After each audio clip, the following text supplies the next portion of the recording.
Now it's time to replace the protective lens cover of your camera. To do that, you're going to take your camera and push up on the lens mount, and it comes away together. Now you're going to push the protective lens cover out of the mount, and it comes off like that.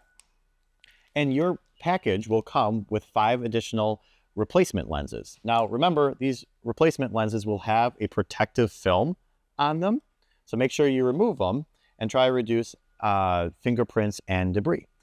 To reinstall, put the lens back into the mount. Make sure the protective lens film remaining is facing you, so you're not getting fingerprints on it. Push it back in, you'll hear a snap. Now take that film off, just like that. Now reinstall on the camera, just the opposite way. Put it on, it's mounted, and now push down to lock it in. If you have any questions or require any additional information on how to change your protective cover lens, reference your owner's manual.